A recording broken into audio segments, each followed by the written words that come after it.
We are in a message series called Foundations, a road trip through the epistle of Paul to the church in Rome. And the book of Romans is where Paul talks about what we believe, why we believe it, and how we live because of the things we believe. In what we've covered so far in this series, Paul has been talking about how we all struggle with denial. How in different ways the entire human race is in denial about their need for God. And at the end of chapter 1, we saw that immoral people are in denial about their need for God.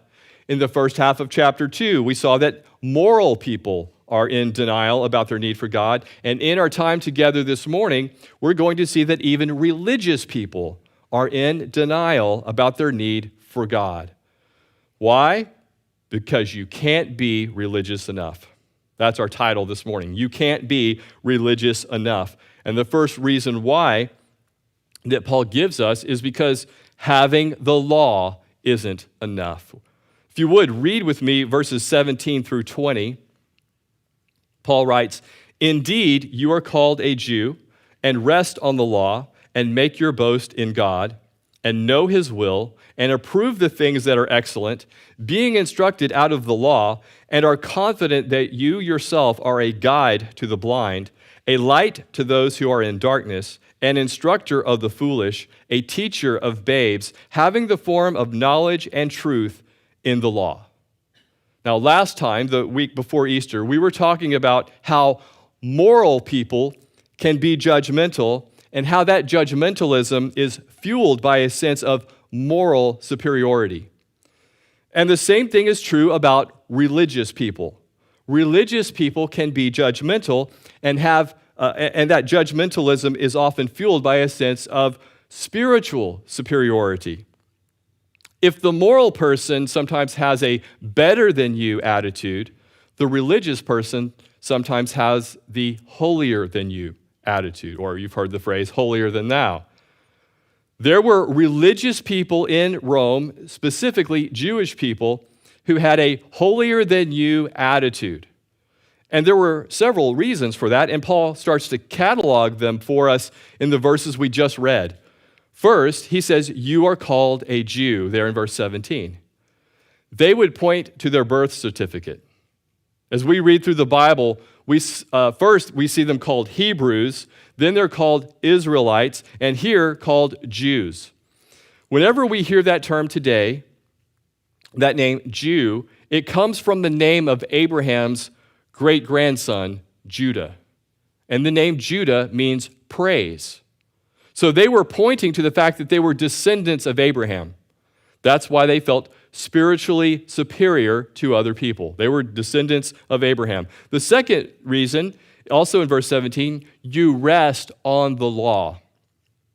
In this case, they're pointing not to their birth certificate, but to their Bible. And what they thought of as the Bible is what we refer to today as the Old Testament. And especially referring here to the Torah, which it contained the law of Moses. The Jews believed the law confirmed their status as a specially chosen people and therefore ensured their salvation. So that was the second thing they rested upon, that they pointed to. Third, it also says in verse 17, you make your boast in God. So after they pointed to their birth certificates and their Bible, they would point to their beliefs. The Greek word translated God here is singular. So they were monotheistic in a world that was largely polytheistic. They thought of the Greek pantheon and the Roman pantheon, and they believed rightly that there was only one God, the one true God. And so they also that belief became a source of spiritual superiority for them. Fourth, in verse 18, it says, you know his will, referring to God's will. It is believed that in the first century, there were maybe 200 million people on the earth at that time. Obviously, it's exploded since then. But if at that time there were 200 million people, then there were 200 million wills on earth. But there was one will in heaven. And they felt as if that will had been revealed to them in the law and in the Ten Commandments, that they knew God's will. Well, the fifth reason they felt spiritually superior is because they approved the things that were excellent. It says there in verse 18. That word approve means to approve something after having tested it. So they didn't just believe everything they heard or read or saw, they tested it. And they felt spiritually superior because of their ability to test and to discern. A sixth reason, being instructed out of the law, verse 18. The law was the standard by which they tested and approved things, so they were not only discerning, but they were still learning, which of course is a good thing, but they were still learning, being instructed continually out of the law.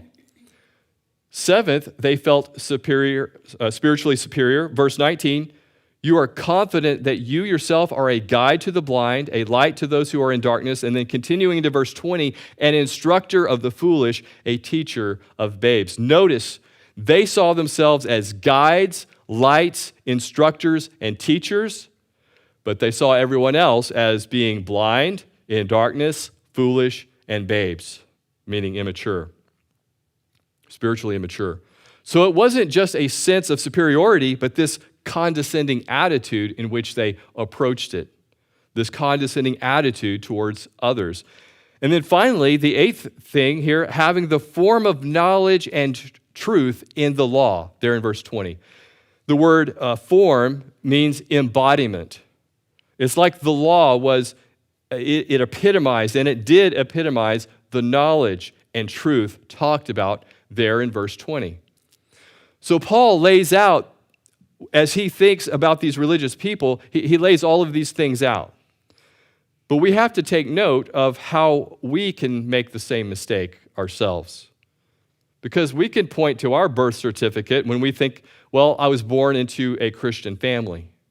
Or I was born in America, so let's make me right with God. When we take that approach, we're in essence pointing to our birth certificate as to being right with God. And we can make the same mistake with regard to the Bible. We could think that because we have a Bible, or that we leave a Bible in a visible place in our home, or just because we sometimes read the Bible, that we're right with God. Or we could point to our beliefs, and we could assume that just because we know some things about God, we know some truth about God, and we understand Bible doctrine, and maybe we can even hold our own in a theological discussion, that we're good with God. And yet, although those are excellent things to have, you should have those things in place. They're good, they're helpful, but they can also give us a false sense of assurance.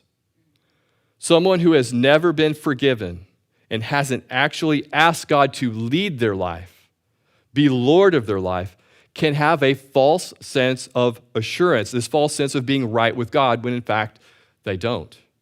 So Paul, he now turns the tables and he lays out 5 rhetorical questions beginning in verse 21. He says, you therefore who teach another, do you not teach yourself? And that is a real danger. Even for me, as I stand here teaching the Bible, I teach others. Do I teach myself? Am I taking these things to my own heart? I'm very well aware of James 3 verse 1. My brethren, let not many of you become teachers, knowing that we shall receive a stricter judgment. I wish that verse wasn't in the Bible as a Bible teacher, but it is, and for good reason. And that's what he brings up. That's the first rhetorical question. Here's the second rhetorical question. You who preach that a man should not steal, do you steal? Now, a religious person would likely say, no, of course not. I don't steal. But a lot of times we have covetousness in our hearts, a desire for more and more, and never satisfied with what we have. Or perhaps we even deal with envy or jealousy at times. And it could be as innocent as, well, I want what you have. That's cool. I want that. Or it could be not so innocent as I don't want you to have what you have. We can have covetousness, envy, and jealousy in our hearts. The third rhetorical question, verse 22, you who say, do not commit adultery, do you commit adultery? Again, these religious people would probably say, no, of course not. But as we talked about a few weeks ago in the Sermon on the Mount, Jesus compared lust to adultery and said that it was possible to commit adultery in your heart by entertaining lustful thoughts. The fourth rhetorical question in verse 22, you who abhor idols, do you rob temples? And these religious people wouldn't bow down before an image and worship an image or anything like that, but they were willing to deal in the very plunder that men stole out of the temples. And some of them, as businessmen, perhaps buying and reselling these things at a profit, that goes along these same lines. For you and I, we can have strong convictions right up into the time we clock in at work. And then when we clock out, we have those strong convictions again. But what happens to our convictions in between clocking in and clocking out? Sometimes we will justify or rationalize things that are not consistent with our faith. Something to keep in mind in the workplace. Do we rob? Do we steal? So Paul, he's challenging that. And now he gets to the fifth rhetorical question, verse 23. You who make your boast in the law, do you dishonor God through breaking the law? He's saying that they didn't practice what they preached. Now, we live in a world where things aren't always what they appear to be, right? We live in a world where things are often fake and people are often phony. And no one is immune to that. And the Bible has a word for it. It's called hypocrisy. Now, the Greek word that's translated hypocrite in the Bible is actually the word for an actor. The idea is that of an actor who's doing live theater. And they would hold up a mask in front of their face. And these masks were often very exaggerated in their features.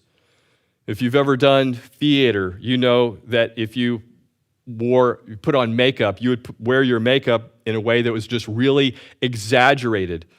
You would never actually go in public wearing that kind of makeup, but on stage, you would want that to have a certain look so people could see that from a distance. It's the same with your gestures. If you're standing 2 or 3 feet away from somebody, your gestures would be small.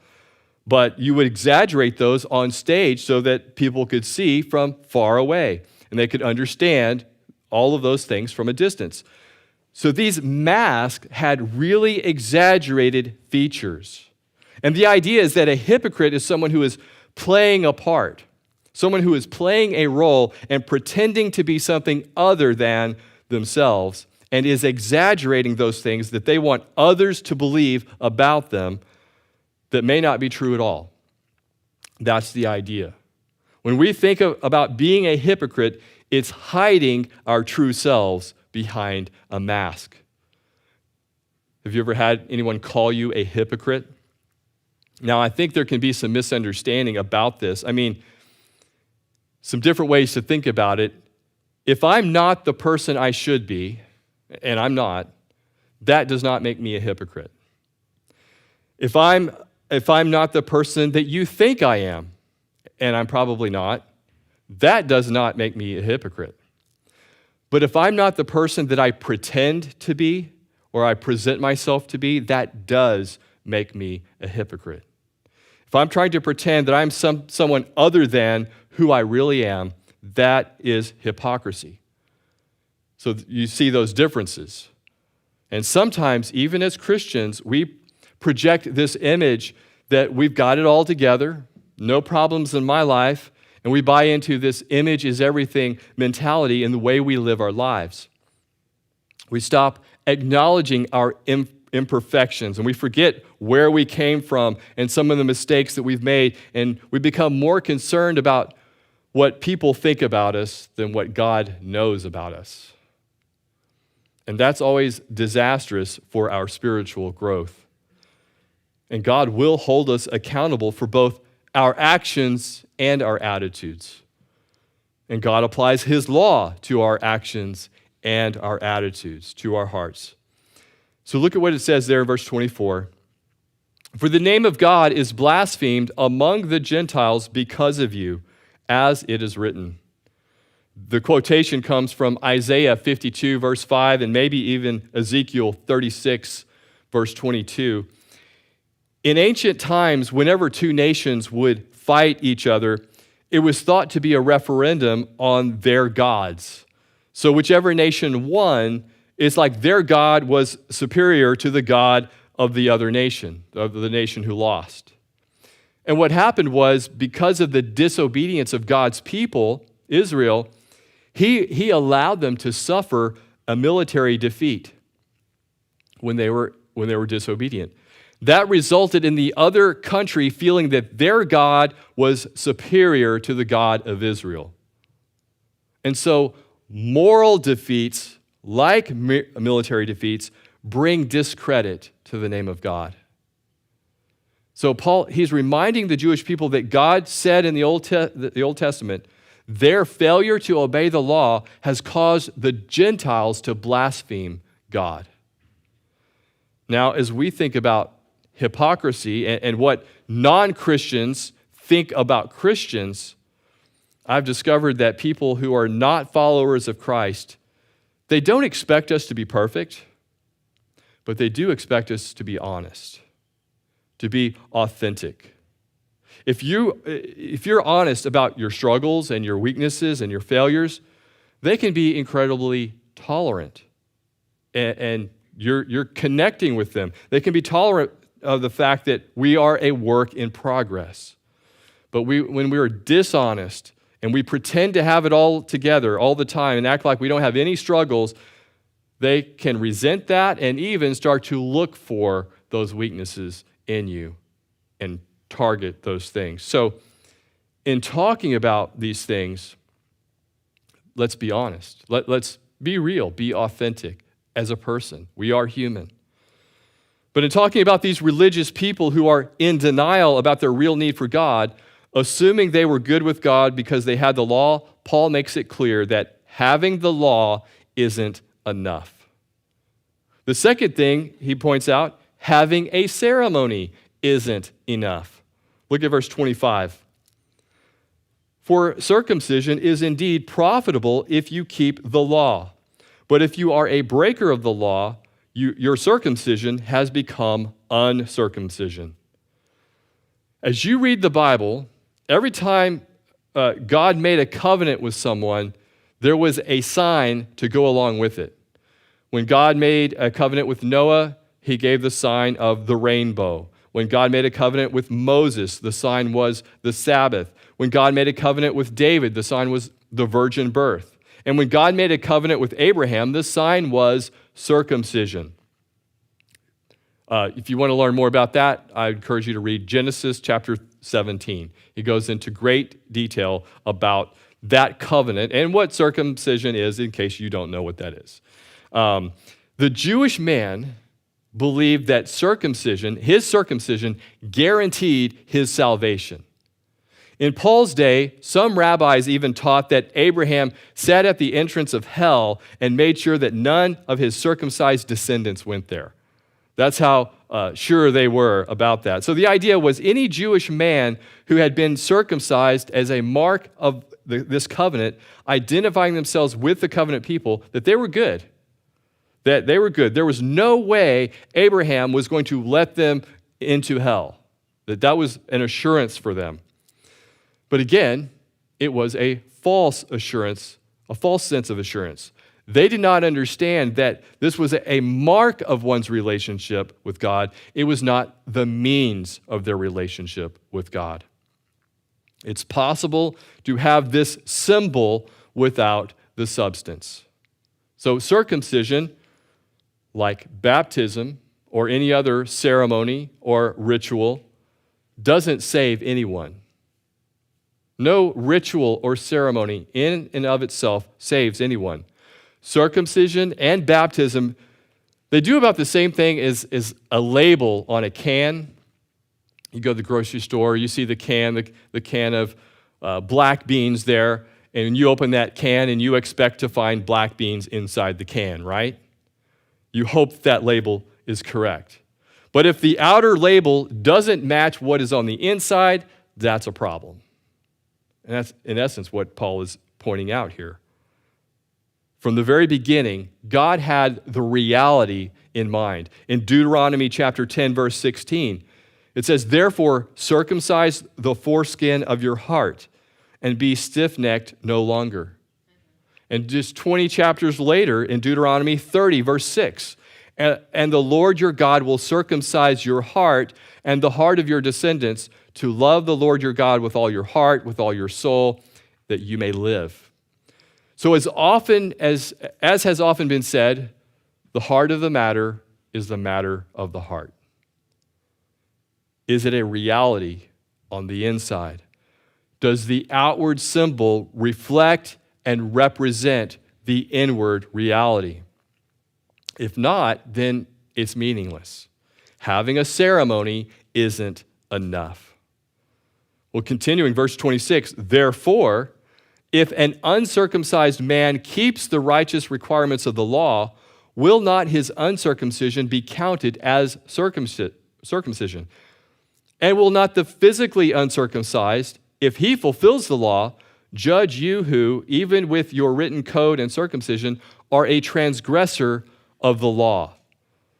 Now, in Acts chapter 15, we see this amazing episode where soon after Jesus ascended into heaven and his followers began spreading the message about him, and people chose to become followers of Jesus, and then Gentiles wanted to follow Jesus, this question arose among the first Christians, who were all Jews at that point, so they're all Jewish Christians. The question came as to whether Gentiles could become a Christian without becoming a Jew first. And it broke off into two groups. There was one group who said that you had to become a Jew and be circumcised, and then, and only then, could you then become a Christian. Then you had this other group, the second group, that said, that's ridiculous. You don't have to become a Jew. You don't have to be circumcised. A Gentile can become a Christian simply by placing their faith and their trust in Jesus Christ. Thankfully, the second group won that debate. You ever wonder, what if the first group won? I mean, think about, especially in a time when circumcision was far less common than it is today. Imagine how different evangelism might be today if that first group had won. Would Christianity have even spread if that was the selling point? Well, first we got to take you over here and have a procedure. No, I don't think that would have gone well. Paul's point is simply that circumcision minus obedience is uncircumcision. And uncircumcision plus obedience is circumcision. That's his point. Verse 28, "For he is not a Jew who is one outwardly, nor is circumcision that which is outward in the flesh. But he is a Jew who is one inwardly, and circumcision is that of the heart, in the spirit, not in the letter, whose praise is not from men, but from God."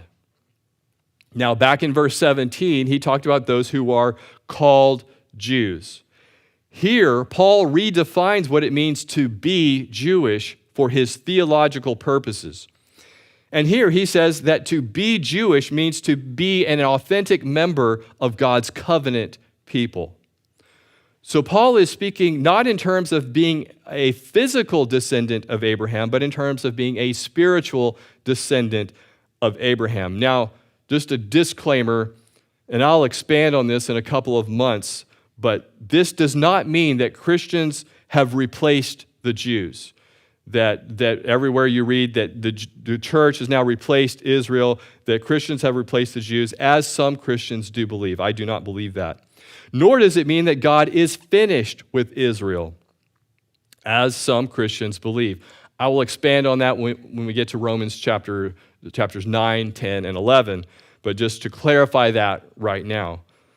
But look again at verses 28 and 29 and notice all of the contrasts. For example, the word outwardly in verse 28 and the word inwardly in verse 29. The word flesh in verse 28 and the word heart in verse 29. The words spirit and letter in verse 29. And the words men and God in verse 29. There's this huge contrast, and Paul is talking about our need for the work of God's Spirit inside of us. A relationship with God does not bring change from the outside in, it brings change from the inside out. God changes us from the inside, and then that works its way out in our lives by the Holy Spirit.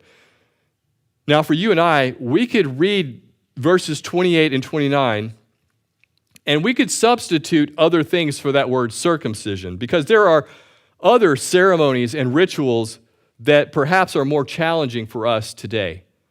We could say, for he is not a Christian who is one outwardly, nor is baptism that which is outward in the flesh. But he is a Christian who is one inwardly, and baptism is that of the heart, in the Spirit, not in the letter, whose praise is not from men, but from God. We could read it again, substituting the word communion, or confirmation, or church membership. All of those things are great, but again, what matters is the reality behind the symbol or behind the ceremony. Now, look again at the very end of verse 29 where it says, whose praise is not from men, but from God. The religious person who doesn't recognize their need for God because they think they're good with God, they don't seek the praise that comes from God. They seek the praise that comes from people. They become people pleasers. And I think that part of our problem when hypocrisy begins to creep into our lives is when we actually begin to play to the wrong audience. Instead of living our lives with the idea that God is the one who is watching our lives, we begin living our lives as if people around us are the ones watching our lives and that they are the ones who we're to play to. And the problem with that is we get so busy catering to the expectations of others, even to other Christians, we lose sight of what God's expectations are for us. Now, we're surrounded by people who have different personal convictions, other Christians who have different personal convictions. And I respect everyone's personal convictions. If you have a personal conviction for something that God's put on your heart, that it's one of those gray areas where it does not apply to everyone, then I respect that. And other people's convictions are other people's convictions. But when they try to put their convictions on us, we can be tempted to try to live up to their expectations. And we can become phony because we start living in a way that on the one hand, we're hiding our true selves because we're trying to live up to someone else's expectations. On the other hand, we learn to live vicariously through others. Neither of those things is healthy. We're to live our lives with the convictions God has put in our hearts when it comes to those areas. We're to please the Lord, not people. And as we talk about these religious people who are in denial about their need for God, we have seen that having the law isn't enough because they didn't know God, and having a ceremony isn't enough because they didn't know God. And having made his argument, Paul anticipates some of his readers being defensive. So he puts forth several rhetorical questions. Again, he goes into rhetorical mode, and he asks these rhetorical questions that we're going to look at very quickly in the first 8 verses of chapter 3. You know, these chapters and verses were added later, so it's not like we're violating something Paul wrote, his thought continues into chapter 3. Ancient philosophers used to teach by asking and answering questions back and forth. And in effect, that's what Paul does here. In the odd-numbered verses, we have questions, and in the even-numbered verses, we have answers. So question number 1. Verse 1 of chapter 3, what advantage then has the Jew? Or what is the profit of circumcision?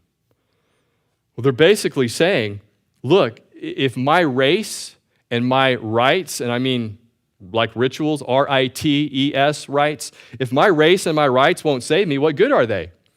He answers in verse 2, much in every way, chiefly because to them were committed the oracles of God. Paul says there are many advantages that God gave to the Jewish people. In particular, he entrusted them with God's written revelation, with his word. We have a Jewish Bible. It was founded upon the Jewish scriptures. Not to mention, we have a Jewish Savior. Jesus was a Jew.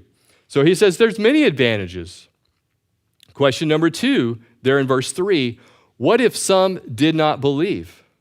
For what if some did not believe? Will their unbelief make the faithfulness of God without effect? You don't really catch it here, but in the original language, in the Greek, it's a play on words. Basically, it's saying, hey, if some Jews are faithless, how can you say that God is faithful? And the answer, verse 4, he says, certainly not. Indeed, let God be true, but every man a liar. As it is written, and it's from Psalm 51, that you may be justified in your words and may overcome when you are judged. I think Charles Spurgeon summarized this very well. He explained, if God says one thing and everyone else says another, well, God is true and every man is a liar. All men are false. Well, question number 3 in verse 5. But if our unrighteousness demonstrates the righteousness of God, what shall we say then? Or what shall we say? Is God unjust who inflicts wrath? I speak as a man. So Paul brings the counter argument of an opponent. He says, if my unrighteousness will demonstrate God's righteousness, how can God judge me? My sin ultimately serves to bring him more glory, and that's a good thing, right? Paul was familiar with this line of thinking that says, hey, God is in control of everything. Even my evil will ultimately demonstrate his righteousness. Therefore, God would be unjust if he inflicts his wrath on me because I'm just a pawn in his hand. And there are those who have that argument. The most extreme example someone might use who might ask this question would be Judas. Judas Iscariot. Could you imagine Judas making this case? Lord, I know I betrayed Jesus, but you used it for good. In fact, if I hadn't done that, Jesus would not have gone to the cross at all. So what I did, it even fulfilled scriptures. So how can you judge me? Well, Jesus would answer and could answer this. Yes, God used your wickedness, but it was still your wickedness. There was no good or pure motive in your heart in what you did. It is no credit to you, Judas, that God brought good out of your evil, and you still stand guilty before God. And Paul, he's almost too embarrassed at this point to even continue making their arguments for them and answering them. And that's why he says in parenthesis there, I speak as a man. And so he answers there in verse 6, certainly not. For then how will God judge the world? If God let even one person off the hook just because their wickedness highlighted God's goodness, then even God, or God could not judge anyone if he let one off the hook. And then the last question, verse 7, for if the truth of God has increased through my lie to his glory, why am I also still judged as a sinner? Let's sin as much as we can so God can be glorified even more. That's the argument. That's sort of repeating a similar argument similar argument to the last one. And at this point, Paul doesn't even dignify this with a response, with an answer. He just concludes in verse 8, and why not say, let us do evil that good may come, as we are slanderously reported, and as some affirm that we say, their condemnation is just. Paul taught grace. And because he taught grace, he had been accused of saying that you could live any way you wanted to, which is not what Paul was saying at all. But ultimately, that's what they were arguing here and pushing back and trying to make their point.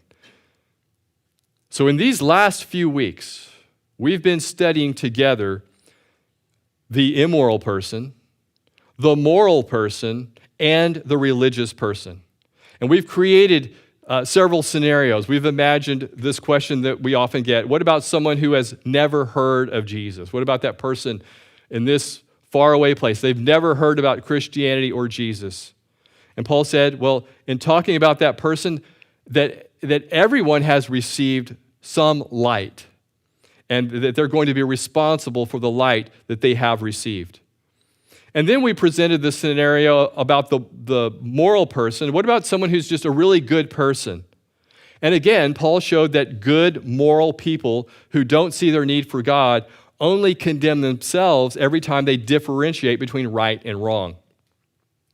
Every time they call something right or wrong, they show that they know the difference between right and wrong. And yet, they often do, it says they do many of the same things. So they are guilty and without excuse. And then, based on this passage, we can create the question, what about someone who is really religious? They are devout. They are sincere. They're devoted. They're committed to doing all of the outward practices. I don't like to describe myself as being religious. I know some people hear that and think, well, you are a pastor, you're a Bible teacher, of course you're religious. They would assume that. Religion, or the word that, at least in the way I've used it here this morning, religion may help someone scratch their itch for God, but it never satisfies them with God. And so we can get religious. We can keep rules. We can observe rituals and go through motions, and we can feel good about ourselves by doing those things. But when we do that without knowing God personally, that's not enough, because you can't be religious enough. God is a personal God. He is a person who we can know and have a relationship with, like all people, like any person. We can have a relationship, and that's vitally important to understand that He is someone we can have a relationship with. God said a lot about knowing God as our Father. And in John's Gospel, in John chapter 1, verses 12 and 13, he says, "But as many as received him, to them he gave the right to become children of God, to those who believe in his name, who were born not of blood, nor of the will of the flesh, nor of the will of man, but of God." It's talking about being a child of God. And somebody will say, well, isn't everyone a child of God? Yes and no. In creation, everyone is a child of God.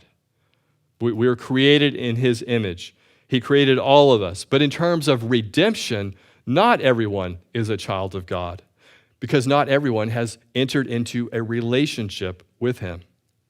When it says there in John chapter 1, when it says that you're born not of blood, that means you're not born a child of God. If you have parents who have a relationship with the Lord, that doesn't mean that you have a relationship with the Lord. And when it says, nor of the will of the flesh, that means that you can't make yourself a child of God. Being good enough doesn't make you a child of God. Being religious enough doesn't make you a child of God. And then when it says, nor of the will of man, that means no one else can make you a child of God. Not by being baptized or being confirmed by someone else. Only God can make you his son or daughter. And as it says in verse 12, that is to those who believe in his name. Meaning those who trust in him. Those who rely upon him. And that's why we say it's not about religion, it's about relationship.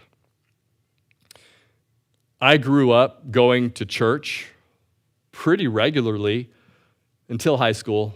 Then it kind of trailed off in high school. Then I went off to college, and then I stopped altogether. I don't think I ever went to church except for maybe when I came back home and during Christmas or something, we go to a Christmas Eve service. So it was about a 4-year period where I did not go at all.